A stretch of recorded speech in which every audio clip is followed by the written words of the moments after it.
আমাদের নামাজ, আমাদের রোজা, আমাদের ইবাদত এগুলোকে মিজানের পাল্লায় উঠালে কোনো ওজনই হবে না। How to deal with the test, কিভাবে এই বিপদ আপদ পরীক্ষাগুলোকে আমরা হ্যান্ডেল করব, ডিল করব, এটা হচ্ছে আজকের আলোচনার বিষয়। বুঝতে পেরেছেন সবাই? মাথাটাকে নিচু করে জীবনের সব গুনার ফিরিস্তিগুলো একটা একটা করে স্বীকার করে আল্লাহরে বলেন, আল্লাহ আমি পাপী, আল্লাহ আমার চেয়ে বড় পাপী এই দুনিয়াতে কেউ নাই। আমরা বলবো, আল্লাহ তুমি প্রশ্ন করার আগে তোমার একটা কথা বলি, আমারে কিছু জিজ্ঞেস করো না, আমি সব করেছি। এমন কোন পাপ নাই যে পাপ আমারে দিয়ে হয় নাই। তোমার রহমত দিয়ে তুমি জান্নাতে পাঠাবা, তোমার দয়ায় জান্নাতে যেতে চাই, আমল দিয়ে না। পারবেন বলতে? কিয়ামতের দিন আমরা বলবো, আল্লাহ আমার আমল দিয়ে জান্নাত চাই না, আমি তোমার দয়া দিয়ে জান্নাত চাই।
মিজানুর রহমান আজারি সাহেবের আগমন পটুয়াখালীর পক্ষ থেকে, ওয়েলফেয়ার ফাউন্ডেশনের পক্ষ থেকে, বরিশালের পক্ষ থেকে। আজকে আমরা যে টপিকটা নিয়ে আলোচনা করব সেটা হচ্ছে, আমরা যে জীবনে বিপদে পড়ি, আমরা বিপদে পড়লে আমাদেরকে উদ্ধার করে কে? আল্লাহ ছাড়া আমাদের বাঁচানোর কেউ আছে?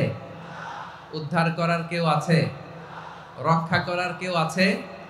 এজন্য বিপদে পড়লে আমরা চাইবো কার কাছে? আমাদের যাই দরকার হোক আমরা ফরিয়াদ করব কার কাছে? নাকি মাজারে যেয়ে চাবেন? মাজারে যেয়ে চাবেন? অনেকে তো মাজারে যেয়ে কপাল ঘষে, আছে না নাই? মাজারে যেয়ে সন্তান চায়, আছে? এই এলাকায় নাই, এলাকার লোকদের আকীদা খালেস আমি জানি। মাজারে যেয়ে কপাল ঘষে আর সন্তান চায়। আচ্ছা, মাজারে গেলে সন্তান পাওয়া যায়? আচ্ছা, মাজারে না গেলে যদি বাচ্চা না হতো, গরু ছাগলের যে বাচ্চা হয় ওরা কোন মাজারে মানত করে বলেন? কথা কি বুঝতেছেন? এই যে প্রতি বছর গরু ছাগল ভেড়া এগুলো যে বাচ্চা দেয়, এরা কোন মাজারে যে মানত করে? এজন্য চাইতে হবে একজনের কাছে, তিনি কে? আমার প্রিয় পটুয়াখালীবাসী, মাজার জিয়ারত করা সুন্নাহ। আমরা মাজার জিয়ারত করব, আল্লাহ ওয়ালাদের কবরে যাব, আমরা সেখানে যে সালাম দিব, দোয়া করব, নিজের জন্য করব, কবরে শুয়ে থাকা মাইয়েতের জন্য করব, পুরো মুসলিম উম্মার জন্য করব। কিন্তু কবরে যিনি শুয়ে আছে ওই বাবার কাছে সন্তান চাওয়া যাবে? চাকরি চাওয়া যাবে? সফলতা চাওয়া যাবে? সফলতা দেয় কে? সবাই বলেন নাই, আওয়াজ করে বলেন, সফলতা দেওয়ার মালিক কে? এক কথাই রব্বুল আলামিন বলেন, ওয়া ইয়ামসাসকাল্লাহু বিদুররিন ফালা কাশিফা লাহু ইল্লা হু ওয়া ইয়ুরিদকা বিখাইরিন ফালা রাদ্দা লিফাদলি ইউসিবু বিহি মান ইয়াশাউ মিন ইবাদিহি ওয়া হুয়াল গফুরুর রহিম। আল্লাহু আকবার। আল্লাহ বললেন, ওয়া ইয়ামসাসকাল্লাহু বিদুররিন ফালা কাশিফা লাহু ইল্লা হু। আল্লাহ যদি তোমাকে কোনো বিপদ স্পর্শ করায়, আল্লাহ যদি তোমারে কোনো বিপদে ফেলে দেয়, ওই বিপদ থেকে উদ্ধার করার তিনি ছাড়া আর কেউ নাই। জোরে বলেন ঠিক কিনা? তিনি যদি কোনো বিপদে ফেলেন, তিনি ছাড়া বিপদ থেকে উদ্ধার করার কেউ নাই। আর তিনি যদি তোমার প্রতি কোনো অনুগ্রহ করতে চান, ওই অনুগ্রহ ঠেকিয়ে দেওয়ার ক্ষমতাও কারো নাই। আল্লাহ যদি আপনার সফলতা দিতে চায়, পৃথিবীর কোন শক্তি ওই সফলতাকে থামাতে পারে? এজন্য আল্লাহ বললেন, খবরদার, চিন্তার আকীদা খালিস করে নাও। ওয়া ইয়ামসাসকাল্লাহু বিদুররিন ফালা কাশিফা লাহু ইল্লা হু। আল্লাহ বিপদে ফেললে বিপদ থেকে উদ্ধার করার কেউ থাকে না। আর আল্লাহ যদি তোমার প্রতি দয়া দেখাতে চান, অনুগ্রহ করতে চান, ওই অনুগ্রহকে প্রতিরোধ করার মতো ক্ষমতা কারো নাই। তিনি তার বান্দাদের মধ্য থেকে যাকে ইচ্ছা তাকে দেন, যত ইচ্ছা তত দেন। তিনি ক্ষমাশীল, তিনি মেহেরবান। সুবহানাল্লাহ। তিনি ক্ষমাশীল, তিনি মেহেরবান। তাহলে এই আয়াত থেকে আমরা বুঝতে পারলাম, আমরা যদি বিপদে পড়ি আমাদেরকে কেউ বাঁচাতে পারে না। আমার বাবা আমারে বাঁচাতে পারে? হ্যাঁ? আমার মা আমাকে বাঁচাতে পারে? আমার বন্ধু আমারে বাঁচাতে পারে? আমার দলের কর্মী আমাকে বাঁচাতে পারে? আমার পীর সাহেব আমারে বাঁচাতে পারে? আমার পটুয়াখালীর ভাইয়েরা খেয়াল রাখবেন, বাঁচাতে পারে এক মহান সত্তা, উদ্ধার করতে পারে এক মহান সত্তা। চিৎকার করে বলুন, তিনি কে? আবার আল্লাহ বললেন, আম্মাই ইউজিবুল মুত্তাররা ইযা দাআহু ওয়া ইয়াকশিফুস সুআ ওয়া ইয়াজআলুকুম খুলাফাআল আরদ আইলাহুম মা'আল্লাহ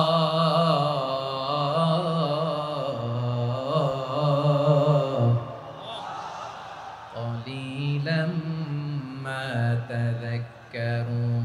রব্বুল আলামিন বলেন, বিপদে পড়ে কাতর কণ্ঠে চিন্তাগ্রস্ত হয়ে যখন কেউ ফরিয়াদি হয়ে আল্লাহর ডাকে হাত তোলে, তখন এই ব্যক্তির ডাকে সাড়া দেয় কে? সবাই বলুন। কণ্ঠে বিপন্ন অবস্থায় আপনি যখন কেঁদে কেঁদে হাত তুলে আপনার দুঃখের কথা জানান, আপনি যখন ডাকেন তারে, তখন আপনার ডাকে সাড়া দেয় কে? আল্লাহ বলে, আমি সাড়া দেই। তোমাদের বিপদকে মুক্ত করে দেয় কে? ওই আল্লাহর সাথে কোন উপাস্য আছে নাকি? কিন্তু খুব অল্প সংখ্যক লোকই তোমরা উপদেশ গ্রহণ করো। কথাটা কার?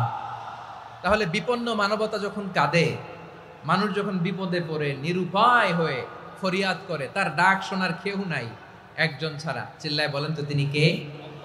এজন্য আমরা ফরিয়াদের হাত কার দিকে তুলব? প্রিয় পটুয়াখালী বলেন, ফরিয়াদের দুটো হাত আমরা কার দিকে তুলবো? এবং খেয়াল রাখতে হবে, মাথার সাথে সেট করে নিতে হবে, আল্লাহ ছাড়া আমাকে উদ্ধার করার কেউ নাই। এই পৃথিবীতে কেউ আপন না। প্রিয় ভাইরা, বিপদে বললে বোঝা যায় কেউ আপন না। আপন শুধু একজন মহান সত্তা, তিনি কে? এটা কি আপনারা খেয়াল রাখতে পারবেন? হ্যাঁ, বিপদে আপদে কেউ আমাদের বাঁচাতে পারে না, তরাতে পারে না, মুক্তি দিতে পারে না, উদ্ধার করতে পারে না, একমাত্র আমার প্রভু ছাড়া, আল্লাহ ছাড়া। চিল্লায় বলেন ঠিক কিনা? এবং প্রিয় পটুয়াখালীর ভাইয়েরা, মাথার সাথে এটা সেট করে নিতে হবে যে আমাদের পুরো জীবনটাই পরীক্ষা। পুরো জীবনটাই কি? The life is a test. পুরো জীবনটাই পরীক্ষা। এই জীবনে বিপদ আসবে, আপদ আসবে, পরীক্ষা আসবে, সবার জীবনে এটা থাকে। এক একজনের পরীক্ষা এক এক রকম। আমার পরীক্ষা একরকম, মাসুদ ভাইয়ের পরীক্ষা একরকম, চৌধুরী সাহেবের পরীক্ষা একরকম, আপনার পরীক্ষা একরকম, ওনার পরীক্ষা আবার আরেক রকম। পুরো পৃথিবীটাই পরীক্ষা ক্ষেত্র, সবাই পরীক্ষা দিচ্ছি, কিন্তু কারো পরীক্ষা প্রশ্নের সাথে কারোটার মিল নাই। সুবহানাল্লাহ পড়বেন না? পুরোটাই পরীক্ষা ক্ষেত্র, সবাই পরীক্ষার্থী, কিন্তু প্রশ্নপত্র একটার সাথে আরেকটা মিলে না। One doesn't match the other. একজনেরটার সাথে আরেকজনেরটা মিলে না। কাউকে আল্লাহ তাআলা ধনী বানিয়ে পরীক্ষা করেন। কি বানিয়ে? কথা কি বুঝতেছেন নাকি কষ্ট হচ্ছে? কষ্ট হচ্ছে আপনাদের? কাউকে আল্লাহ ধনী বানিয়ে পরীক্ষা করেন, আবার কাউকে আল্লাহ তাআলা গরিব বানিয়ে পরীক্ষা করেন, কাউকে আল্লাহ অসুস্থ বানিয়ে পরীক্ষা করেন। কেউ দেখবেন যে দুরারোগ্য ব্যাধিতে আক্রান্ত, ডাক্তার বলেছে আর সময় নাই, দুরারোগ্য ব্যাধি, ক্যান্সার, যার নেই কোনো অ্যান্সার, তার জন্য পরীক্ষা হচ্ছে এই রোগ। আরেক লোক দেখবেন তার আবার রোগ বালাই নাই, মাশাআল্লাহ, তাকে আল্লাহ তাআলা আর্থিক দৈন্যতা, দারিদ্রতা দিয়ে পরীক্ষা করছেন। এরকম আছে না নাই? টাকা পয়সা নাই, দিন আনে দিন খায়, যা আছে তাতে চলে না, এটা তার জন্য পরীক্ষা। আবার আরেক শ্রেণীর লোক দেখবেন তাকে আল্লাহ অসুস্থতাও দেয় নাই, দারিদ্রতাও দেয় নাই, তার দাম্পত্য জীবনের সমস্যা আছে না নাই? স্ত্রী কথা শোনে না, অথবা ছেলে মেয়ে কথা শোনে না। তাহলে পরীক্ষা সবার জীবনে আছে, এক একজনের পরীক্ষাটা এক এক রকম। আল্লাহ তাআলা দেখতে চায় যে এই পরীক্ষার সময় আমরা কিরকম রেসপন্স করি। How to deal with the test, কিভাবে এই বিপদ আপদ পরীক্ষাগুলোকে আমরা হ্যান্ডেল করব, ডিল করব, এটা হচ্ছে আজকের আলোচনার বিষয়। বুঝতে পেরেছেন সবাই আমার প্রিয় ভাইয়েরা? তাহলে পরীক্ষাময় আমাদের জীবন, বিপদ আপদ পরীক্ষা, এটা মানুষের পিছু ছাড়ে না। সবার জীবনে পরীক্ষা আছে। নবীদের জীবনেও পরীক্ষা ছিল। সাহাবারা জিজ্ঞেস করেছেন, ইয়া রাসূলুল্লাহ, আইয়ুন নাসি আশাদ্দু বালাআন ফিদ দুনিয়া, এই দুনিয়ার বুকে কাদের পরীক্ষা সবচেয়ে বেশি? বিশ্বনবী বলেছেন, আল আম্বিয়া। এই পৃথিবীতে সবচেয়ে বেশি পরীক্ষা আল্লাহ তাআলা নিয়ে থাকেন নবীদের। কাদের? নবীদের। সুম্মাল আমসাল ফাল আমসাল, এরপরে নবীদের পরের স্তরে যারা, তাদের পরীক্ষা। এরপরে তাদের পরের স্তরে যারা, তাদের পরীক্ষা। সিদ্দিকিনদের, শুহাদাদের, সালিহিনদের, আল্লাহওয়ালাদের। যার ঈমান যত মজবুত, তার জীবনে পরীক্ষাও তত বেশি। চিল্লায় বলেন ঠিক কিনা? তাহলে মুমিনরা, বিশ্বাসীরা, আমরা কি পরীক্ষা বিপদ আপদে ভয় পাই? হ্যাঁ, বিপদ দেখলে ভয় লাগে আপনাদের? ভয় লাগে? হ্যাঁ, না, মুমিনরা বিপদে ভয় পায় না, তারা হতাশ হয় না, সুবহানাল্লাহ, তারা নিরাশ হয় না। বিশ্বাসীরা হাল ছেড়ে দেয় না, তারা ভরসা রাখে একজনের উপর। চিল্লায় বলতে হবে তিনি কে? কারণ মুমিন জানে the grief isn't permanent, the test isn't permanent, the struggle in our life isn't permanent. আমাদের জীবনের দুঃখ, কষ্ট, স্ট্রাগল, এগুলো পার্মানেন্ট নয়। After every difficulties there is an ease. সব কষ্টের পরেই একটা সুখ আছে না নাই? রব্বুল আলামিন বলেন, ফা ইন্না মাআল উসরি ইউসরা, ইন্না মাআল উসরি ইউসরা, ভয় পেও না, চিন্তা করো না, কষ্টের সাথেই আমি রেখে দিয়েছি স্বস্তি। সুবহানাল্লাহ বলেন। মুমিন জীবনে বিপদ যত বেশি, কষ্ট যত বেশি, তার সামনে সফলতা তার চেয়েও বেশি। ঠিক কিনা বলেন? কারণ বিশ্বাসীরা জানে রাত্রি যত গভীর হয়, সুবহে সাদিকের সময় তত আগাতে থাকে। গর্ভবতী নারীর পেটের ব্যথা যত বাড়তে থাকে, ঘরে নতুন মেহমান আগমনের সময় ঘনাতে থাকে। মুমিনদের উপর বিপদ, অত্যাচার, আপদ, পরীক্ষা যত বাড়তে থাকে, কালেমার পতাকা উড্ডয়নের সময় কাছে আসতে থাকে। বিশ্বাসীদের এগুলো হিসাব মিলানো অনেক আগে, এগুলো অনেক আগে হিসাব মিলানো। দুঃখের আধার শেষে সুখের আলো মিটি মিটি হাসে, চিল্লায় বলেন ঠিক কিনা? দুঃখ যত বেশি, পরীক্ষা যত বেশি, কষ্ট যত বেশি, সুখের সময় তত কাছাকাছি, চিল্লায় বলতে হবে ঠিক কিনা? এজন্য মুমিন জীবনে পরীক্ষা বেশি, মুমিনদের হতাশা নাই। মুমিনরা নিরাশ হয় না, হতাশ হয় কাফিররা। মুমিনরা কখনো হাল ছেড়ে দেয় না, মুমিনরা ভরসা রাখে একজনের উপর, তিনি কে? তাহলে আমার প্রিয় পটুয়াখালীবাসী, বিপদ থাকবে, পরীক্ষা থাকবে, এই বিপদ থেকে আমাদেরকে উদ্ধার করবেন একজন, তিনি কে? আমরা শুধু আল্লাহর উপরই ভরসা রাখবো। রাজি আছেন তো? চাইবো একজন সত্তার কাছে, আওয়াজ করে বলুন তিনি কে? একজন সত্তার কাছে চাইবে। বিশ্বনবী ওনার চাচাতো ভাই আব্দুল্লাহ ইবনে আব্বাস রাদিয়াল্লাহু তাআলা আনহুকে বললেন, ইয়া আব্দুল্লাহ ইবনে আব্বাস, হে আব্দুল্লাহ ইবনে আব্বাস, ইযা সাআলতা ফাসআলিল্লাহ, যখন চাইবে আল্লাহর কাছে যাও। ও আব্দুল্লাহ, যখন চাইবা আল্লাহর কাছে চাও। ওয়া ইযা ইসতাআনতা ফাসতাইন বিল্লাহ, যখন সাহায্য চাইবা আল্লাহর কাছে ফরিয়াদ করো। জেনে রেখো ও আব্দুল্লাহ, ওয়া'লাম আন্নাল উম্মাতা লাউ ইজতামাআত আলা আন ইয়ানফাউকা বিশাইইন লাম ইয়ানফাউকা ইল্লা বিশাইইন ক্বাদ কাতাবাহু আল্লাহু লাক। ও আব্দুল্লাহ, জেনে রেখো, মনে রেখো, গোটা বিশ্বের সবাই মিলে যদি তোমার উপকার করতে চায় ততটুকুই তারা করতে পারবে যতটুকু আল্লাহ তোমার নসিবে সেটা লিখে রেখেছে। ঠিক কিনা বলেন? আর যদি গোটা বিশ্বের সবাই মিলে তোমার বিরুদ্ধে কনস্পাইরেসি করে, ষড়যন্ত্র করে, গোটা বিশ্বের সবাই মিলেও যদি তোমার ক্ষতি করতে চায় ততটুকুই শুধু পারবে যেটা আল্লাহ তোমার জন্য বরাদ্দ রেখেছে। যতটুকু আল্লাহ তাআলা তোমার জন্য বরাদ্দ রেখেছে অতটুকুই ক্ষতি করতে পারবে, আর এক চুল বেশিও করতে পারবে না, কমও করতে পারবে না। চিল্লায় বলেন ঠিক কিনা? এজন্য আমরা চাইবো কার কাছে? সবাই বলেন নাই, আওয়াজ করে বলেন কার কাছে? সব সময় আমরা আল্লাহর কাছে চাইবো, বিপদে আপদে, সুখে দুঃখে, সচ্ছল অবস্থায় অসচ্ছল অবস্থায়, পরাজয়ের সময় বিজয়ের সময়, সব সময় আমরা ভরসা রাখবো কার উপর? সবাই বলুন। একদল লোক আছে যারা বিপদে পড়লে আল্লাহরে ডাকে, আছে না নাই? পটুয়াখালীতে মাশাআল্লাহ নাই। বিপদ আসলে আল্লাহরে ডাকে, বিপদ নাই আল্লাহও নাই। বিপদে পড়লে নামাজ পড়ে, বিপদও নাই নামাজও নাই। বিপদে পড়লে জিকির করে, বিপদ যখন চলে যায় ওদের জিকিরও বন্ধ হয়ে যায়। এরকম আছে না নাই? কিছু লোক দেখবেন পরীক্ষা আসলে নামাজ পড়ে, আছে আছে? জেনজি আওয়াজ করো, এরকম আছে? এই কমন পড়ে গেছে, কমন পড়ছে। দেখবেন পরীক্ষার সময় নামাজ পড়ে, পরীক্ষাও নাই নামাজও আছে। এরকম কিছু লোক আছে অসুস্থ হলে আল্লাহরে বড্ড ভালোবাসে, আল্লাহরে খুব ডাকে। অসুস্থ হইলে অসুস্থতাও নাই, আল্লাহ স্মরণও নাই। দেখবেন কিছু লোক নির্বাচন আসলে খুব আল্লাহওয়ালা হয়ে যায়, তখন দেখবেন মাথার মধ্যে হেজাব লাগায়, পাঞ্জাবি লাগায়, আল্লাহওয়ালা হয়ে যায়। নির্বাচনও নাই, এরপরে আল্লাহর কথাও নাই। আছে না নাই? না, এরকম হওয়া যাবে না। সব সময় আমরা আল্লাহরে ডাকবো, বিপদে আপদে সব সময় ভরসা রাখবো আমরা একজনের উপর। আওয়াজ করে বলেন তিনি কে? এ কোথায় আল্লাহ তাআলা আমাদের চোখে আঙ্গুল দিয়ে জানিয়ে দিলেন, ফাইদা রাকিবু ফিল ফুলকি দা'আউল্লাহ মুখলিসিনা লাহুদ্দিন ফালাম্মা নাজ্জাহুম ইলাল বাররি ইযা হুম ইউশরিকুন।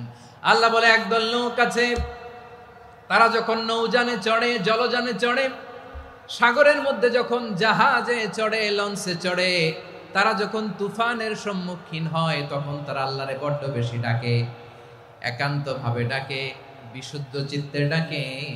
আবার তুফান থেকে তাদেরকে সেফ জোনে নিয়ে, নিরাপদ জোনে নিয়ে যখন বন্দরে আমি আল্লাহ তাদেরকে ভিড়িয়ে দেই, ওই লোকগুলো আবার আমি আল্লাহর সাথে শিরিক করে।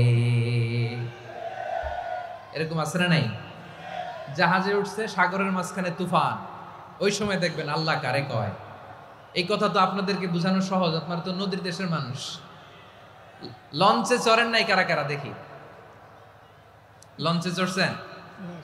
হ্যাঁ, লঞ্চে চড়ে নাই এরকম একজনও নাই এখানে। আচ্ছা, লঞ্চে উঠছেন কে কে দেখি? মাশাআল্লাহ মাশাআল্লাহ মাশাআল্লাহ, ঠিক আছে, আপনাদের বোঝানো সহজ। আচ্ছা, লঞ্চে উঠে তুফানের সম্মুখীন হয়েছেন, জলোচ্ছ্বাস সবাই? মাশাআল্লাহ। তো এই ওয়াজ তো আপনাদের মুখস্থ, ঠিক কিনা বলেন? আমার বলার দরকার নাই, বলেন। মাঝ নদী, তুফান, জলোচ্ছ্বাস, জলের মধ্যে উচ্ছ্বাস, ঢেউ, টর্নেডো, সাইক্লোন, মেঘের ঘন ঘটা, পরিবেশ ঘুটঘুটে অন্ধকার, লঞ্চ একবার এদিকে আরেকবার ওইদিকে, ভিতরে কি অবস্থা হয় বলেন তো? হ্যাঁ, তখন মুসলিমও আল্লাহর ডাকে, হিন্দু আল্লাহর ডাকে, ঠিক কিনা বলেন? আস্তিক আল্লাহর ডাকে, নাস্তিক আল্লাহর ডাকে, ঠিক কিনা? লঞ্চের ভেতর, স্টিমারের ভেতর কান্নারে রোল পড়ে যায়, চিৎকারের রোল পড়ে যায়, সবার মুখ দিয়ে শুধু একটা আওয়াজ, লা ইলাহা লা ইলাহা লা ইলাহা সুবহানাল্লাহ আলহামদুলিল্লাহ লা ইলাহা। আল্লাহ নামের জিকির করবে যারা, আল্লাহর কাছে প্রিয় তারা, আল্লাহর কাছে প্রিয় যারা, জান্নাতে প্রবেশ করবে তারা, জোরে লা ইলাহা লা ইলাহা ইল্লাল্লাহ লা ইলাহা ইল্লাল্লাহ মুহাম্মাদুর রাসূলুল্লাহ সাল্লাল্লাহু আলাইহি ওয়াসাল্লাম। আমার প্রিয় পটুয়াখালীবাসী, তাহলে লঞ্চের ভেতরে যখন আমরা তুফানের মধ্যে পড়ি, তখন সবাই মিলে আমরা একটা নামের জিকির করি। নামটা কার? মুসলমানেরাও ডাকে, হিন্দুরাও ডাকে, আস্তিকও ডাকে, নাস্তিকও ডাকে, সবাই ডাকে একজনকে। তিনি কে? আবার দেখবেন ওই আল্লাহ তুফানের পরে, ঝড়ের পরে ওই লঞ্চটাকে যখন সদর ঘাটে ফিরিয়ে দেয়, আবার আমরা নাফরমানি শুরু করে দেই। সে কোথায় আল্লাহ বললেন, ফাইদা রাকিবু ফিল ফুলকি দা'আউল্লাহ মুখলিসিনা লাহুদ্দিন ফালাম্মা নাজ্জাহুম ইলাল বাররি ইযা হুম ইউশরিকুন। সাগরে যখন তুফানে পড়ে আমি আল্লাহর ডাকে, আবার আমি আল্লাহ যখন বাঁচিয়ে দেই, আবার আমি আল্লাহর সাথে শিরিক শুরু করে। আমরা কি এরকম হতে চাই নাকি? এরকম করবেন? হ্যাঁ না, আমরা তুফানে পড়লেও আল্লাহরে ডাকি, আবার বাঁচায় দেওয়ার পরেও ডাকি কারে? আল্লাহকেই ডাকি। বিমানের মধ্যে মাঝে মাঝে দেখবেন যে এয়ার টার্বুলেন্স হয়, জানেন? এয়ার টার্বুলেন্স জানেন তো? মাঝে মাঝে বিমানটা বাউন্সিং করে, বাম্পি, ভেরি বাম্পি ওয়েদার। শোনেন নাই? 40,000 ফিট উপরে যখন থাকে, তখন পাইলট মাঝে মাঝে বলে, dear passengers, ladies and gentleman, right now we are flying 40,000 feet above the ground and we are passing very air turbulence, very heavy air turbulence right now. Please fasten your seat belt. দেখবেন মাঝে মাঝে বলে যে, ভদ্র মহিলা, ভদ্র মহোদয়গণ, আমরা 40,000 ফিট উপর দিয়ে যাচ্ছি আর এয়ার টার্বুলেন্স ফেস করছি, মেহেরবানি করে আল্লাহর হস্তে সিট বেল্ট বাঁধুন। তখন বিমানটা এরকম বাউন্সিং করে, শেকিং করে। আপনারা মুখোমুখি হয়েছেন? ইদানিং এই এয়ার টার্বুলেন্স বেড়ে গিয়েছে। গত বছর আমার ইন্টারন্যাশনাল অনেকগুলো ফ্লাইট ছিল, তো আমি দেখলাম যে আগের ফ্লাইটগুলোর তুলনায় এখন এয়ার টার্বুলেন্স খুব বেশি। আমি একটু রিসার্চ করে দেখলাম, ক্লাইমেট চেঞ্জের কারণে, জলবায়ু পরিবর্তনের কারণে আকাশের বাতাসের মুভমেন্টে পরিবর্তন হয়েছে, ফলে এখন বিমান শেকিং করে বেশি, বাউন্সিং, বাম্পি ওয়েদার। তো বলেন তো, 40,000 ফিট উপরে যখন আপনি, কয় হাজার ফিট? সবাই বলুন কয় হাজার ফিট? 40,000 ফিট উপরে যখন আপনি, তখন যখন বিমানটা এরকম বাউন্সিং করে, সবাই যখন ভমিটিং করে বিমান নষ্ট করে দেয়, বমি করে, তখন বাঁচানোর কে আছে আল্লাহ ছাড়া? কেউ আছে? ওই মুহূর্তেও সবাই মিলে একজনের ডাকে আওয়াজ করে বলেন তিনি কে? মাঝে মাঝে কিছু সোশ্যাল মিডিয়ায় কিছু ভিডিও পাওয়া যায় যে হেভি যখন এয়ার টার্বুলেন্স হয় 10 সেকেন্ড 15 সেকেন্ডের কিছু ভিডিও পাওয়া যায় বিমানটা এরকম বাউন্সিং করছে, বাম্পি ওয়েদার, কাঁপছে, মানুষগুলো বমি করছে, অক্সিজেন মাস্কগুলো সব ঝুলে পড়েছে, বিমানটা শুধু কাঁপছে। তখন দেখবেন বিমানের ভেতরেও এরকম লঞ্চের মতো চিৎকার আছে না নাই? বিমানের ভেতরেও তখন চিৎকার। গত বছর হিথ্রো এয়ারপোর্ট থেকে সিঙ্গাপুর এয়ারলাইন্সের একটা ফ্লাইট হিথ্রো টু চাঙ্গি একটা ফ্লাইটে এমন বেশি এয়ার টার্বুলেন্সের শিকার হয়েছিল ওই এয়ারক্রাফটটা, 33 জন যাত্রী সেখানে আহত হয়েছে, একজন যাত্রী নিহত হয়েছে। কেবিন ক্রুজ, এয়ার হোস্টেস যারা আছে, একজনের নাক ফেটে, চোখ ফেটে, কপাল ফেটে, ব্লিডিং হয়ে শয়লা। প্রিয় ভাইয়েরা, ওই 40,000 ফিট উপরে বিমানটা যখন কাঁপবে তখন আমাদেরকে আল্লাহ ছাড়া আর কেউ বাঁচানোর আছে? এত আস্তে বললে হবে? ওই কঠিন মুহূর্তে আমার বাবা আমারে বাঁচাতে পারে, আমার বন্ধু আমারে বাঁচাতে পারে। এই গ্রাউন্ডে, জমিনের বুকে আমার প্রোটোকল, আমার ক্ষমতা, আমার দাম্ভিকতা কোনো কিছু আমারে বাঁচাতে পারে? একজন ছাড়া। চিল্লায় বলতে হবে তিনি কে? সে আল্লাহ বললেন, গোলাম আমি বিপদের সময় ঠিকই তোমাদের বাঁচিয়ে দেই। ওই বিমানের ভেতরে 40,000 ফিট উপরে যখন তোমরা এয়ার টার্বুলেন্সের শিকার হও তখন নাস্তিকও আল্লাহরে ডাকে, হিন্দু আল্লাহরে ডাকে। জোরে বলেন ঠিক কিনা? আবার বিমানটা যখন শান্ত হয়ে যায় একটু পরেই বিমানের স্ক্রিনের মধ্যে হিন্দি সিনেমা খোঁজে। বিমানের স্ক্রিনে কিন্তু বিশাল ওখানে আফলাম ফিল্মের একেবারে বোঝাই করা। বিমানটা শান্ত হলে আবার হিন্দি সিনেমা দেখা শুরু করে। একটু আগে ডাকছিল কারে? দেখবেন বাংলাদেশে আমাদের ক্রিকেটাররা যখন অন্য কোনো দেশের সাথে খেলে অনেক সময় এমন হয় বল বাকি একটা, রান দরকার 6টা। বল বাকি কয়টা? পটুয়াখালী বুঝে নাই বোধহয়। বল বাকি কয়টা? রান দরকার। আপনি দেখবেন ক্যামেরাম্যান তখন গ্যালারিতে খালি দেখায় দর্শকদের যে কি অস্থিরতা। হিপ হপ স্টাইলের মেয়েটা, যে মেয়েটার ওড়না এতক্ষণ ছিল গলায়, এতক্ষণ কইছিল, ওই মেয়েটা দেখবেন ওড়নাটা টেনে মাথায় দিয়ে এরকম মুনাজাত ধরতেছে, আল্লাহ আল্লাহ, একটা সক্কা, আল্লাহ আল্লাহ, আমার লাল সবুজের পতাকারে তুমি অপমানিত কইরো না আল্লাহ, ইন্ডিয়ার সাথে আমাদের খেলা আল্লাহ আল্লাহ, একটা সক্কা, একটা। পুরো খেলা জুড়ে এই মেয়ের ওড়না ছিল গলায়, কিন্তু যখন 1 বলে 6 রান দরকার ওড়না চলে আসছে কোথায়? মাথায়। আবার মুনাজাত আছে না নাই? ঠিকই বাংলাদেশের দামাল ছেলে এমন এক শট মারলো, বল চলে গেল স্টেডিয়ামের বাইরে, ছক্কা, জিতে গেলাম আমরা। পুরো স্টেডিয়াম জুড়ে চিৎকার, হই হুল্লোড়, মৌজ মাস্তি। যেই মেয়েটা মাথার মধ্যে ওড়না দিয়ে এতক্ষণ সুবহানাল্লাহ সুবহানাল্লাহ বলে আল্লাহর কাছে দোয়া করেছে, ওই মেয়ে এখন আবার ওড়না ফেলে দিয়ে নাচা শুরু করে দিয়েছে। তাহলে আল্লাহর ভয়, আল্লাহর প্রতি আস্থা, বিশ্বাস, ভালোবাসা, এটা কি ক্ষণিকের জন্য? মানে আমার যখন লাগবে তখন আল্লাহর ইউজ করবো নাকি? হ্যাঁ, বিপদে আপদে, সুখের সময় দুঃখের সময়, সচ্ছল অসচ্ছল অবস্থায় বিশ্বাসীরা ভরসা রাখে একজনের উপর। চিৎকার করে বলে পটুয়াখালী তিনি কে? সে আল্লাহ বললেন, গোলাম মনে করো না জাহাজ থেকে সদরঘাটে ভিড়িয়ে দিলাম তুমি নিরাপদ হয়ে গেছো, মনে করো না 40,000 ফিট থেকে সেফ ল্যান্ডিং এর পরে এয়ারপোর্টে নেমে গেলেই তুমি নিরাপদ হয়ে গেছো। ও মিয়া, বিপদ কি শুধু সাগরে আর আকাশে? ঘরের বিপদও, ঘরের ভেতরও বিপদ আসতে পারে কি পারে না? এজন্য সূরা মুলক আল্লাহ বললেন, আমিনতুম মান ফিস সামাই আন ইয়াখসিফা বিকুমুল আরদা ফাইযা হিয়া তামুর। তোমরা কি ভাবছো তোমরা নিরাপদ? সাগরের মধ্যে তুফান, আল্লাহ আল্লাহ ডাকলাম, সদরঘাটে যেয়ে পড়ছি, বেঁচে গেছেন তো আপনি। আর পাবে আপনারে আল্লাহ? আল্লাহরে তো সাগরের মাঝখানে তো আল্লাহ আপনারে পাইছিল, আর তো পাবে না। আর পাবে আপনারে? আর আল্লাহ ধরতে পারবে আপনারে? ঘরের ভেতরও বিপদ দিয়ে আটকাতে পারে কে? 5 স্টার 7 স্টার হোটেলের ভেতরও আমাকে বিপদের মধ্যে ফেলে দিতে পারেন কে? আল্লাহ বললেন তোমরা কি ভেবেছো তোমরা নিরাপদ? আমি চাইলে ল্যান্ডস্লাইডস, ভূমি ধস দিয়ে 1 লক্ষ এক মুহূর্তে নিয়ে যেতে পারি। এক সুনামি দিয়ে থাপ্পড় মেরে 3 লক্ষ সাগরের ভেতরে ঢুকায় দিতে পারি।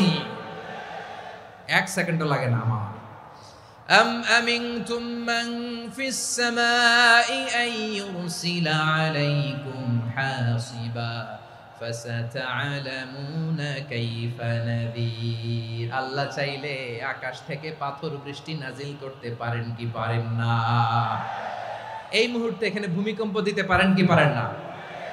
আচ্ছা, ভূমিকম্প যখন হয় আমাদের কারো হুঁশ থাকে? আপনি মনে করছেন আমরা সাধারণ মানুষ, আমরা দৌড় দেই, আর প্রেসিডেন্ট প্রধানমন্ত্রী ওনারা বুঝি খাটে শুয়ে থাকে? কথা বুঝে নাই বোধহয়। ভূমিকম্প, আর্থকোয়েক যদি হয়, বাঁচার জন্য আমরা কি করি?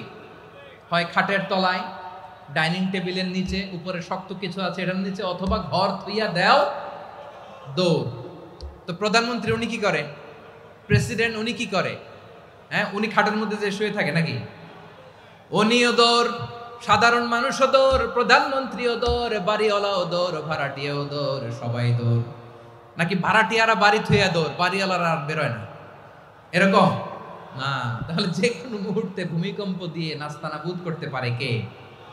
আমার প্রিয় ভাইয়েরা, আমরা নিরাপদ নই, আমরা তার দয়ায় বেঁচে আছি। কার দয়ায়? এজন্য আল্লাহ বললেন, গোলাম যে কোনো মুহূর্তে বিপদ দিয়ে তোমাদেরকে নাস্তানাবুদ করতে পারি। বিশ্বাসী বলে যদি নিজেকে দাবি করো, সব সময় ডাকতে হবে একজন সত্তাকে। বলেন তিনি কে?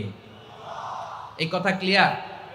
এই সবগুলো উদাহরণ শেষে সবার কাছে ক্লিয়ার হয়েছে না যে বিপদ থেকে, আপদ থেকে, পরীক্ষা থেকে, ক্যালামিটি থেকে আমাদেরকে কেউ বাঁচাতে পারে না একজন সত্তা ছাড়া। আবারও বলেন তো তিনি কে? ক্লিয়ার? হ্যাঁ, সবাই বুঝতে পারছেন? আচ্ছা, এবার আমরা দেখি বিষ্ণু ইসা ইসলামের জীবনে বিপদ আপদ ছিল কিনা। উনি বিপদ আসলে কিভাবে ডিল করতেন, বিপদ আসলে কোন দোয়া পড়তে হয়, কিভাবে ফরিয়াদের হাত উত্তোলন করতে হয়, কিভাবে রবের দরবারে নতজানু হয়ে ফরিয়াদ করতে হয়, এটা জানার দরকার আছে না নাই? আসুন আমরা বিশ্বনবীর জীবনী থেকে দেখি বিপদ আসলে উনি কি করতেন। বিপদ আসলেই প্রথমে বিশ্বনবী ইসা ইসলাম একটা দোয়া পড়তেন। কি পড়তেন? তিনি পড়তেন ইন্না লিল্লাহি ওয়া ইন্না ইলাইহি রাজিউন। নিশ্চয় আমরা আল্লাহর জন্য, নিশ্চয় আমরা কার দিকে ফিরবো ভাই? আবার কার দিকে ফিরবো? আওয়াজ করে বলুন তো, আমরা এসেছি কার কাছ থেকে, আবারও ফিরে যাব কার কাছে? এজন্য বিষ্ণুই পড়ছেন ইন্না লিল্লাহি ওয়া ইন্না ইলাইহি রাজিউন। নিশ্চয় আল্লাহর জন্য, ওই আল্লাহর দিকেই আমরা ফিরে যাব। তারপরে বিশ্বনবী পড়তেন আল্লাহুম্মা আজুরনি ফি মুসিবাতি ওয়াখলুফ লি খায়রাম মিনহা। একসাথে প্রথমে পড়তেন ইন্না লিল্লাহি ওয়া ইন্না ইলাইহি রাজিউন, তারপর পরে পড়তেন আল্লাহুম্মা আজুরনি ফি মুসিবাতি ওয়াখলুফ লি খায়রাম মিনহা। মানে আল্লাহ, এই যে আমি বিপদে ধৈর্য ধারণ করলাম, এটার সব তুমি আমার দাও, আর যেটা হারালাম এর চেয়ে ভালো কিছু দিয়ে মেকআপ করে দিও, ভালো কিছু দিয়ে বদল করে দিও। সুবহানাল্লাহ পড়েন। তাহলে বিপদ আসলে আমরা কি পড়ব? কথা বলেন। এই যে আমি শুয়েছিলাম, নাশিদ গাচ্ছিল ওরা, এদেশে পরস্পরে দেখা হলে দেয় সালাম, এদেশে আমজনতার হৃদয় জুড়ে পাকালাম, এদেশে বিপদ এলে সর্বজনে সর্বক্ষণে দোয়া পড়ে ইন্না লিল্লাহ। কি পড়ে? সুবহানাল্লাহ সুবহানাল্লাহ সুবহানাল্লাহ সুবহানাল্লাহ। এদেশে আজান শুনে সূর্য ওঠে শহর গ্রামে, এদেশে আজান শুনে সূর্য ডুবে সন্ধ্যা নামে, এদেশে সকল কাজে সবাই বলে বিসমিল্লাহ, এদেশে ভালো কিছু দেখে শুনে হাসি মুখে সবাই বলে মাশাআল্লাহ। সুবহানাল্লাহ পড়েন। তাহলে বিপদ এলে আমরা কি পড়ি? কথা বুঝলে সবাই উত্তর দিতে হবে। বিপদ এলে কি পড়ি? তাহলে বিপদ এলেই আমরা এখন থেকে ইন্না লিল্লাহ পড়বো, নাকি হাই হুতাশ করবেন? একদল আছে হাই হুতাশ করে, হায় আল্লাহ রে মোর কি হইল রে, মই কি হরমু রে, মই কমবে জামু রে। আছে না নাই? এরকম বিলাপ করতে নিষেধ করেছেন বিশ্বনবী। কি করব, কই যাব, কি হবে, হায় হায়, এরকম হাহুতাশ আছে না নাই? বিশ্বাসীরা হাহুতাশ করে না, তারা ইন্না লিল্লাহ পড়ে। কি পড়ে? মনে থাকবে? আমরা পড়বো ইন্না লিল্লাহি ওয়া ইন্না ইলাইহি রাজিউন, নিশ্চয়ই আমরা আল্লাহর জন্য, আমরা আল্লাহর দিকেই ফিরে যাব। এরপর পড়বো আল্লাহুম্মা আজুরনি ফি মুসিবাতি ওয়াখলুফ লি খায়রাম মিনহা। আল্লাহ, আমি যে বিপদে ধৈর্য ধারণ করলাম এটার সওয়াব দিও, আর যা হারালাম তার চেয়ে ভালো কিছু দিয়ে বদল করে দিও। সুবহানাল্লাহ পড়েন। বিশ্বনবীর হাদিস শুনলেন উম্মে সালামা রাদিয়াল্লাহু তাআলা আনহা। ওনার স্বামী হলো আবু সালামা। মজার ঘটনা খেয়াল করে শুনেন আমার প্রিয় কলিজার টুকরা ভাইয়েরা। কানগুলো খরগোশের কানের মতো খাড়া করে আমার দিকে তাকান। সাইয়্যিদাতুনা উম্মে সালামা রাদিয়াল্লাহু তাআলা আনহা, ওনার স্বামীর নাম আবু সালামা। শ্রেষ্ঠ দম্পতি, শ্রেষ্ঠ ফ্যামিলি। প্রথমে হিজরত করেছিলেন হাবাসায়, পরে হিজরত করেছেন মদিনায়। উহুদ যুদ্ধের পরে ওনার স্বামী আবু সালামা ইন্তেকাল করলো, শহীদ হলো। সুবহানাল্লাহ পড়েন। যখন আবু সালামা ইন্তেকাল করলো, উম্মে সালামা রাদিয়াল্লাহু তাআলা আনহা কেঁদে কেঁদে হয়রান। আর নবীর শিখানো বাণী অনুযায়ী তিনি বারবার পড়ছিলেন ইন্না লিল্লাহ। কি পড়ছিলেন? জামু কি হরমু এগুলো বলে নাই, কি বলছে? ইন্না লিল্লাহ। যেহেতু বিশ্বনবী বলেছেন কেউ যদি বিপদের প্রথম ধাক্কায় পড়ে ইন্না লিল্লাহি ওয়া ইন্না ইলাইহি রাজিউন, আল্লাহুম্মা আজুরনি ফি মুসিবাতি ওয়াখলুফ লি খায়রাম মিনহা, তাহলে এই বিপদে যে সে যা হারালো তার চেয়ে শ্রেষ্ঠ কিছু দিয়ে আল্লাহ তার বদল দিয়ে দিবে।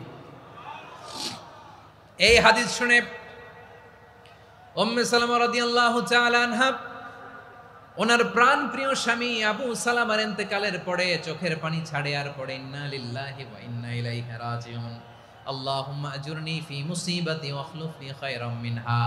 বারবার এই দোয়া পড়ে চোখের পানি ছাড়ে, এই দোয়া পড়ে চোখের পানি ছাড়ে। আর মনে মনে বলে আবু সালামার মতো ভালো মানুষ মদিনাতে নাই, আবু সালামার চেয়েও ভালো মানুষ মদিনাতে নাই।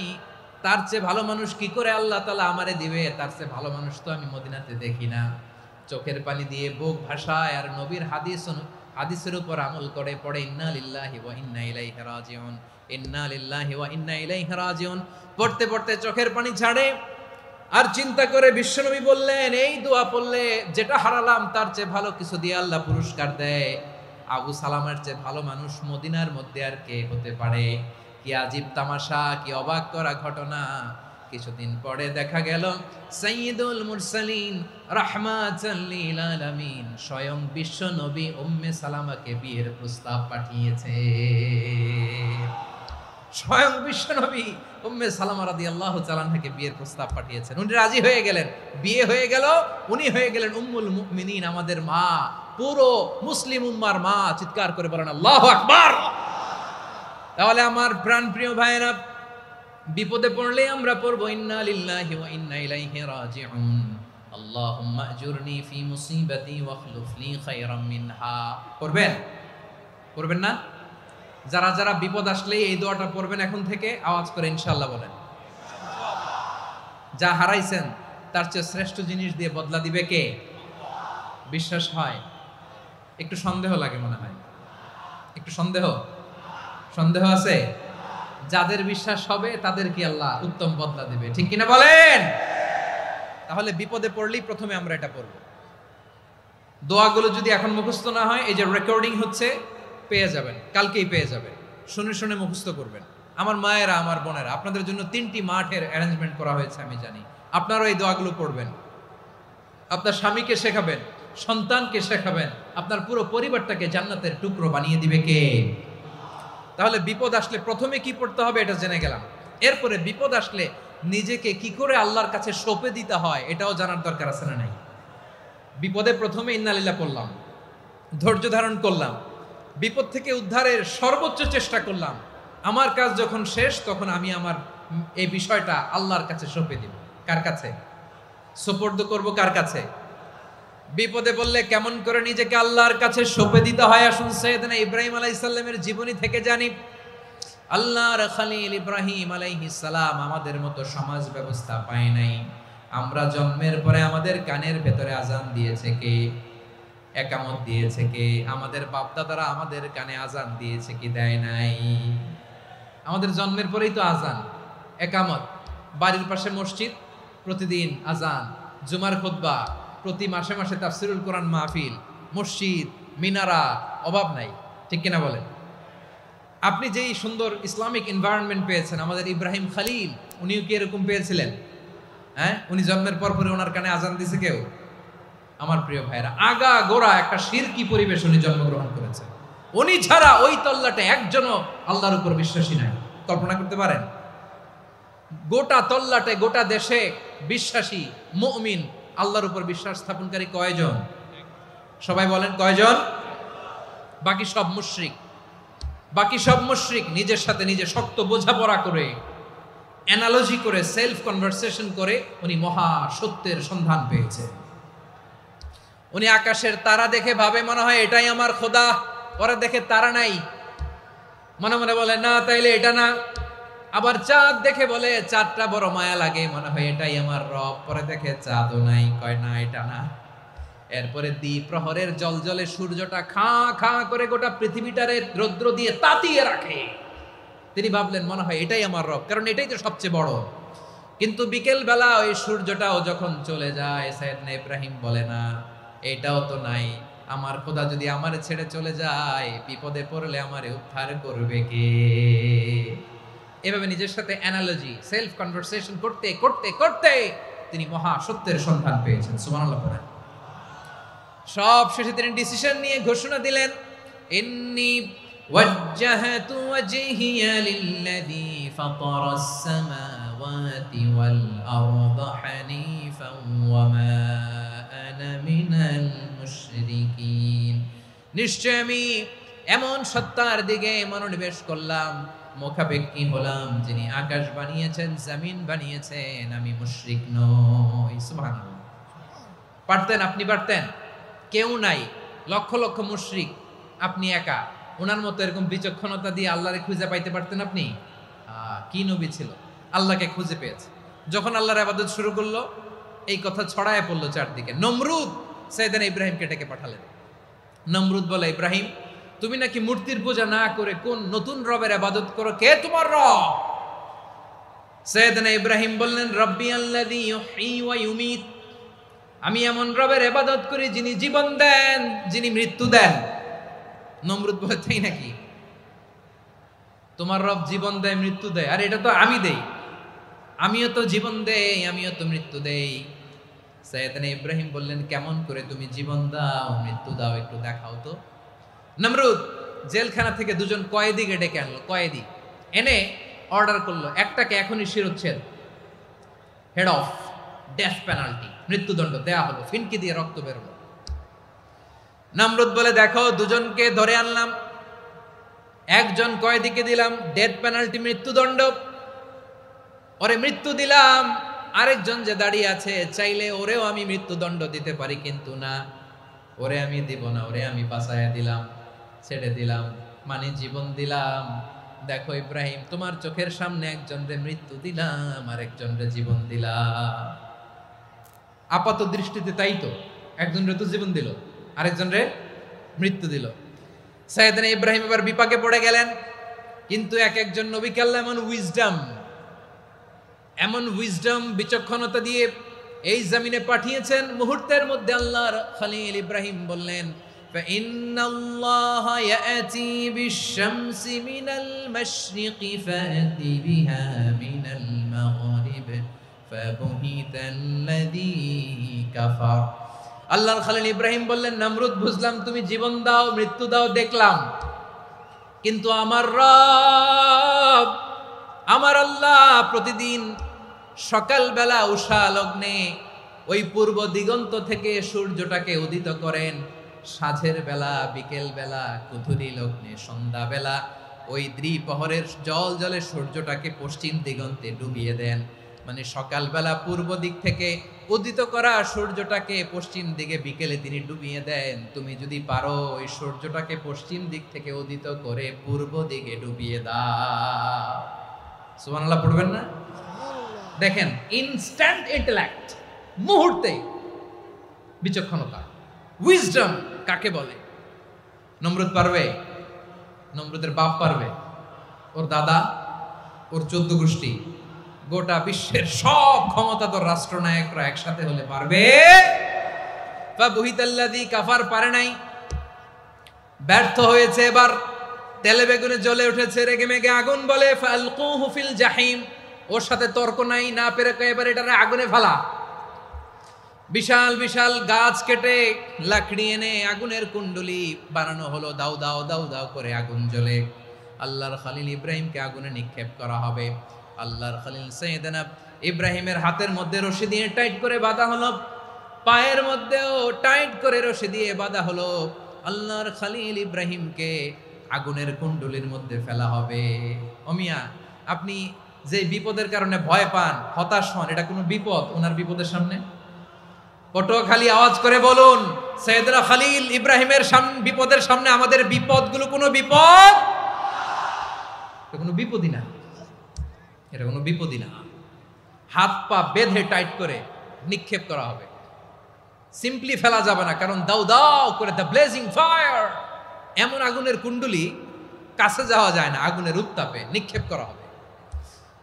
হাতে রশি বেঁধে পায়ে রশি বেঁধে আল্লাহর খলিল ইব্রাহিম আলাইহিস সালামকে আগুনের মধ্যে নিক্ষেপ করা হবে। আহা, এটার বলে অগ্নি পরীক্ষা।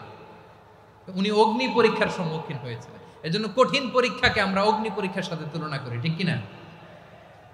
সাইয়েদনা জিবরাইল এসে বললেন, ও আল্লাহর খলিল, ওরা তো আপনার হাতও বেঁধে ফেললো, পাও বেঁধে ফেললো, নড়াচড়ার সুযোগ নাই, বলেন আমি জিবরিল ফেরেশতা আপনার জন্য কি করতে পারি? আল্লাহর খলিল ইব্রাহিম বলেন, ও জিবরাইল, তোমার কাছে আমার কোনো চাওয়া পাওয়া নাই। সুবহানাল্লাহ বলেন। তোমার কাছে বলার কিছু নাই, তোমার সাহায্যের আমার দরকার নাই। সাইয়েদনা ইব্রাহিম আলাইহিস সালামকে হাতে পায়ে রশি বেঁধে হাত পা বাঁধা অবস্থায় জ্বলন্ত অগ্নিকুণ্ডে যখন নমরুদের দলবল নিক্ষেপ করবে, আল্লাহর খলিল কিভাবে নিজেকে আল্লাহর কাছে সঁপে দিয়েছেন, পটুয়াখালীর ভাইরা খেয়াল করে শুনুন।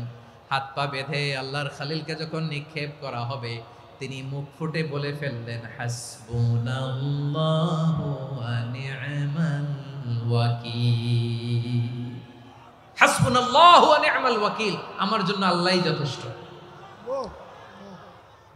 আমার জন্য আল্লাহই যথেষ্ট, তিনি আমার সবচেয়ে বড় গার্ডিয়ান, তিনি আমার সবচেয়ে বড় অভিভাবক। জিব্রাইলের সাহায্যে অফারকে ফিরিয়ে দিলেন, দুনিয়ার বুকে কারো কাছে কিছু বলেন নাই, মুখ ফুটে বলেছেন হাসবুনাল্লাহ। ও আমার পটুয়াখালীর প্রাণের ভাইয়েরা, খেয়াল রাখবেন, কোনো বান্দা তার হাতে থাকা সব চেষ্টাটুকুন করার পরে মুখ ফসকে মুখ দিয়ে যখন বলে ফেলে হাসবুনাল্লাহ, বান্দা যখন হাসবুনাল্লাহ বলে ফেলে, ওই ব্যাপারটা ডিল করার দায়িত্ব স্বয়ং আল্লাহ আরশের উপর থেকে নিয়ে নেয়। আপনি যখন বলে ফেলবেন হাসবুনাল্লাহ, এটা ডিলিং করবে কে তখন? চিল্লায় বলেন না, তিনি কে? বান্দা তার সাধ্যের সবটুকু চেষ্টার পরে নতজানু হয়ে যখন বলবে হাসবুনাল্লাহ, আল্লাহ তুমি আমার জন্য যথেষ্ট, নি'মাল ওয়াকিল, তুমি আমার শ্রেষ্ঠ অভিভাবক, তখন তার কি দরকার না দরকার এটা ডিল করে স্বয়ং আল্লাহ। নিক্ষেপ করা হলো সাইয়েদনা ইব্রাহিমকে অগ্নিকুণ্ডলিতে। হাজার হাজার মানুষের দৃশ্য দেখার জন্য জড়ো হয়েছে এরকম বিশাল ময়দানে। কিন্তু কি অবাক করা ঘটনা, সবাই ভয় পাচ্ছিল, না জানি কি হয়ে যায়। আল্লাহর খলিলকে যখন আগুনের কুণ্ডলিতে নিক্ষেপ করা হয়, আল্লাহর খলিল ইব্রাহিম আগুনের কুণ্ডলীর মধ্যে বসে বসে মানুষগুলোর দিকে তাকিয়ে হাসতে শুরু করে দেয়। কারণ আকাশ থেকে রব্বুল আলামিন স্পেশাল ভার্ডিক্ট নাজিল করেছেন, স্পেশাল হুকুম জারি করেছেন, কুলনা ইয়া নারু কুনি বারদান ওয়া সালামান আলা ইব্রাহিম। ও আগুন, খবরদার, সৃষ্টির শুরু থেকে তোকে একটা ধর্ম আমি বাতলে দিয়েছিলাম, তোর ধর্ম, আগুনের ধর্ম হলো যা পাবে জ্বালিয়ে সারখার করবে। আল্লাহ বলল, ও আগুন, তোর ধর্ম দিয়েছিলাম, তুই সব জ্বালিয়ে পুড়িয়ে সারখার করে দিবি, কিন্তু ক্ষণিকের জন্য আমি তোর জ্বালিয়ে দেওয়ার ক্ষমতাটাকে কেড়ে নিলাম, জ্বালিয়ে ভস্ম করে দেওয়ার ক্ষমতা আমি কেড়ে নিলাম। কুনি বারদান, ঠান্ডা হয়ে যা, কিন্তু এত বেশি ঠান্ডা হবি না আবার আমার ইব্রাহিমের জন্য সর্দি লেগে না যায়। সুবহানাল্লাহ, এত আস্তে বললে হবে? কুনি বারদান, বার্দ মানে বরফ, ঠান্ডা, ঠান্ডা হ, কিন্তু এত ঠান্ডা হবি না যাতে আমার ইব্রাহিমের কষ্ট হয়। আগুন বলে, আল্লাহ একবার বললাম ঠান্ডা হ, আবার বলো এত ঠান্ডা হবি না যাতে খালিলের সর্দি না লাগে। কেমন ঠান্ডা হব, কেমন এনভায়রনমেন্ট তৈরি করে দেব বলো। আল্লাহ বললেন, সালামান আলা ইব্রাহিম, আমার খলিল, আমার কলিজা, আমার ইব্রাহিমের জন্য তুই জান্নাতের গুল বাগিচা হয়ে যা। ও ভাই, নবী মুসার মতো ঈমান হলে রাস্তা হবে সাগর জলে, নবী ইউসুফের মতো ঈমান হলে একে একে দরজা খোলে, নবী ইব্রাহিমের মতো ঈমান যদি আজও থাকে বিদ্যমান, অগ্নিকুণ্ডে দেখতে পাবে খুবসুরত এক ফুল ভাগা।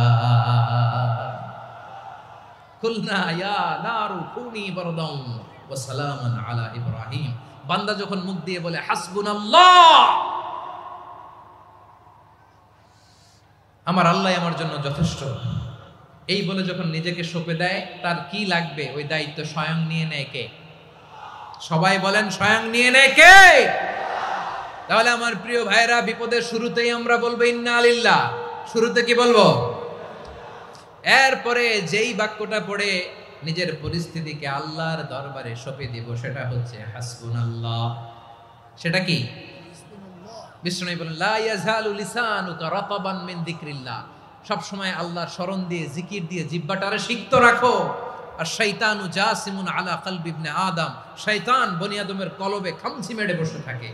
ফাইদা যাকারাল্লাহ খানাসা, মানুষ যখন আল্লাহ স্মরণ করে জিকির করে, শয়তান দৌড়ে পালায়। ওয়া ইদা গাফালা ওয়াসওয়াসা, যখনই বনি আদম গাফেল হয় তখনই শয়তান তার হৃদয়ে ওয়াসওয়াসা দেয়। এজন্য বিপদে পড়লে ইন্না লিল্লাহ, নিজের সব টুকুন করার পরে, নিজের রোল প্লে করার পরে নিজেকে আমরা কি বলে সঁপে দিব? সবাই বলেন, সবাই বলতে হবে। আরো জোরে বলে, মনে থাকবে? বিপদে পড়লে প্রথমে ইন্না লিল্লাহ, এরপরে নিজেকে যখন সঁপে দিব তখন হাসবুনাল্লাহ। এরপরে কঠিন বিপদে যখন বিশ্বনবী পড়তেন তখন কি করতেন? এমন বিপদ মাঝে মাঝে হয় না, দেয়ালে পিঠ থেকে যায়, চোখে মুখে অন্ধকার, কি করব দিশা খুঁজে পাই না, এরকম হয় কখনো? হ্যাঁ, আপনাদের হয়? হয় না? তো জান্নাতে আছেন আপনারা। হয় হয় এরকম হয়েছে না যে দেয়ালে পিঠ থেকে গেছে, চোখে মুখে অন্ধকার, কই যাব, কি করব, বাঁচানোর কেউ না, এরকম হয়েছে কখনো আপনাদের? যদি হয় তাইলে এটার সলিউশন বলবো, না হইলে তো এগুলো বলে লাভ নাই। হয় হয় হয় বিশ্বনবী এরকম কঠিন বিপদে পড়েছেন জীবনের কিছু কিছু মুহূর্তে। ওই মুহূর্তে বিশ্বনবী স্পেশাল দুইটা দোয়া পড়তেন, এই দোয়াগুলো আপনাদেরকে জানিয়ে দেয়। বিশ্বনবী বলেন, কঠিনতম বিপদে যখন পড়বা, দেয়ালে পিঠ থেকে যায়, চোখে মুখে অন্ধকার, বাঁচার কোনো উপায় নাই, তখন পড়বা লা ইলাহা ইল্লা আনতা সুবহানাকা ইন্নী কুনতু মিনাজ জালিমিন। আল্লাহ, তুমি ছাড়া কোনো ইলাহ নাই, তুমি পবিত্র, নিশ্চয় আমি জালিমদের অন্তর্ভুক্ত। সুবহানাল্লাহ বলেন। এই দোয়া সাইয়েদনা ইউনূস আলাইহিস সালাম পড়েছিলেন যখন মাছের পেটে ছিলেন। কিসের পেটে? এবং অনেক মুফাসসিরিন ইকরাম বলেছেন, অনেক আহলুল ইলমরা বলেছেন, এটা হচ্ছে ইসমে আজম। ইসমে আজম এমন দোয়া যেটা দিয়ে দোয়া করলে আল্লাহ দোয়া কবুল করে, কিন্তু এটা কোনটা, এটা নিয়ে ইখতিলাফ আছে। কোন আহলুল ইলম বলেন এই লা ইলাহা ইল্লা আনতা সুবহানাকা ইন্নী কুনতু মিনাজ জালিমিন, এটা হচ্ছে ইসমে আজম। সাইয়েদনা ইউনূস আলাইহিস সালাম পড়েছেন, আপনারা পড়েননি? তুফান হইলে পড়েন না? আমাদের এলাকায় তো এটা খুব, এটার উপর ব্যাপক আমল আছে। পটুয়াখালীতে কি অবস্থা বলেন? পড়েন পড়েন পড়েন পড়েন। একটা গল্প শুনেছিলাম, পাক হানাদার বাহিনী যখন বাংলাদেশে অ্যাটাক করতো, ৭১ সালের ঘটনা বলতেছে, আমরা তো দেখি নাই, শুনছি আর কি। ৭১ যদি দেখতাম এতদিনে রাজাকার হয়ে যেতাম। আল্লাহ আমাদেরকে বাঁচাই দিছে, আল্লাহর মেহেরবানি, ঠিক কিনা বলেন? মন মতো হইলে মুক্তিযোদ্ধা, মন মতো না হইলে রাজাকার। কত কিছু দেখলাম এই শাহবাগের বুকে। আল্লাহ, ৭১ সালে দেখি নাই, আমরা শুনেছি পাক হানাদার বাহিনী জিজ্ঞেস করত মুসলিম না অমুসলিম চেক করার জন্য, বলতো কালেমা বল, কালেমা বাতাও। তো যারা কালেমা বলতে পারতো পাকিস্তানি বাহিনী নাকি ওদেরকে ছেড়ে দিত, শুনেছি। তো একজনকে, এক বাঙালিরে পেয়ে তার মাথার মধ্যে বন্দুকর নল ধরে বলতেছে কালেমা বল সালে, কালেমা বাতা, কালেমা বল। তো ভয়ের চোটে এই দোয়া পড়া শুরু করছে। ও পড়তেছে লা ইলাহা ইল্লা আনতা সুবহানাকা ইন্নী কুনতু মিনাজ জালিমিন। পাকিস্তানি বলে সালে ये तो मुसीबत का कलेमा है, বাঙালি কয় হাম তো ভি মুসিবত মে হ্যায়। পাকিস্তানি বলে বেটা কোন দোয়া বললি, এটা তো মুসিবতের কালেমা। কয় আমিও তো মুসিবতে আছি, আমার মাথার মধ্যে বন্দুক ধরে তুমি আমারে কালেমা জিজ্ঞেস করো, এখন কোনটা কালিমা আর কোনটা কি দোয়া আমার হুশ আছে নাকি? প্রিয় ভাইরা, আসলে এটা দোয়াউল মুসিবা, বিপদে পড়লে এ দোয়া পড়তে হয়। লা ইলাহা ইল্লা আনতা সুবহানাকা ইন্নী কুনতু মিনাজ জালিমিন। এটা পড়বেন আপনারা। এই দোয়া পড়ে সাইয়েদনা ইউনূস আলাইহিস সালাম মাছের পেট থেকে রক্ষা পেয়েছিলেন। রক্ষা করেছিল কে? তুমি ইউনূস নবীরে যখন খাইলো মাছেতে গিলিয়া, ফেরেশতা পাঠাইয়া দিলে ইসমে আজম দিয়া। প্রাণে ছিল যাহার ভয় সেথা পাইল আশ্রয়, প্রাণে ছিল যাহার ভয় সেথা পাইল আশ্রয়। মাছের পেট হতে সে যে পেল পরিত্রাণ। আল্লাহু আল্লাহু তুমি জাল্লে জালালুহু, শেষ করা তো যায় না গে তোমার গুণগান। আল্লাহু আল্লাহু সুবহানাল্লাহ পড়ে। লা ইলাহা ইল্লা আনতা সুবহানাকা ইন্নী কুনতু মিনাজ জালিমিন। বিশ্বনবী বললেন, দেয়ালে পিঠ থেকে গেলে, চোখে মুখে অন্ধকার, বাঁচার কোনো উপায় নাই, তখন এই দোয়াটা পড়তে হবে। এই দোয়া পড়ে আল্লাহর কাছে ফরিয়াদ করলে বিপদ মুক্ত করবেন কে? কেন এই দোয়াটা আল্লাহর কাছে বড্ড প্রিয় জানেন আমার ভাইয়েরা? কারণ এই দোয়ার মধ্যে তিনটা জিনিস আছে। আমি যেরকম আঙ্গুল উঁচু করেছি এরকম করেন তো। তিনটা। কয়টা? তিনটা। এক নম্বরে হচ্ছে তাওহীদ, দুই নম্বরে তাসবিহ, তিন নম্বরে তাকরীর। আই রিপিট, আবারও বলছি, এক নম্বরে তাওহীদ, দুই নম্বরে তাসবিহ, তিন নম্বরে তাকরীর। এ দোয়াটা আল্লাহর কাছে এত পছন্দনীয় কারণ এ দোয়ার প্রথমে স্বীকৃতি দেন, আল্লাহ আমি পাপী, আল্লাহ জামিনে আমার চেয়ে বড় পাপী আর কেউ নাই। অজু করে সিজদায় লুটিয়ে পড়ে চোখের পানি ছেড়ে আল্লাহরে পাপের স্বীকৃতি দেন, আল্লাহ এমন কোন জুলুম নাই, গুনাহ নাই আমি করি নাই, সগীরা কবিরা, জেনে না জেনে, ইচ্ছায় অনিচ্ছায়, শিরকি বেদাতি সব গুনাহ করেছি। আল্লাহ আকাশের নিচে জমিনের উপরে আমার চেয়ে বড় গুনাহগার আর কেউ নাই।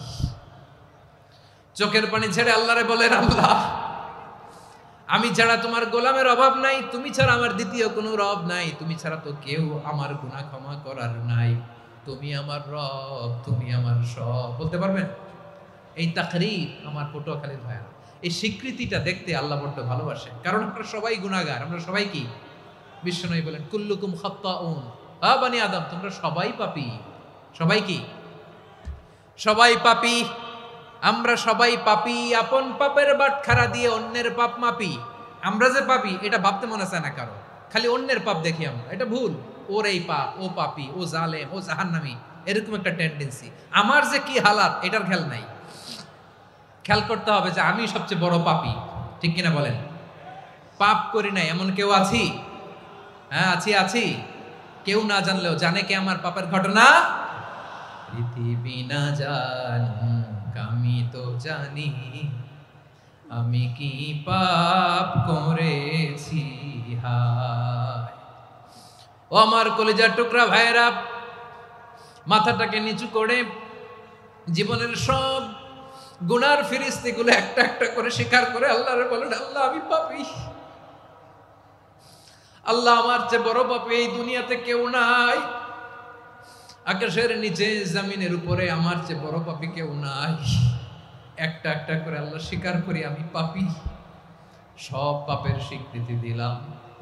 পৃথিবী না জানুক আমি তো জানি, আমি কি পাপ করেছি হায়। আমার পাপের করলে বিচার, বাঁচার আমার নাই উপায়। দয়াময় তুমি মাফ করো আমায়, মাফ করো আমায়।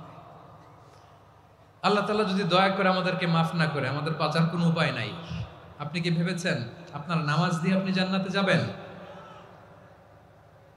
আপনি তাহাজ্জুদ গুজার, সেজদা দিতে দিতে কপালে দাগ ফেলেছেন, এটা আপনারা জান্নাতে নেবে না। আপনি এলাকার সবচেয়ে বড় হাতেম তাই দানশীল, এই দানের ভরসায় বসে আছেন, কশিন কালো না।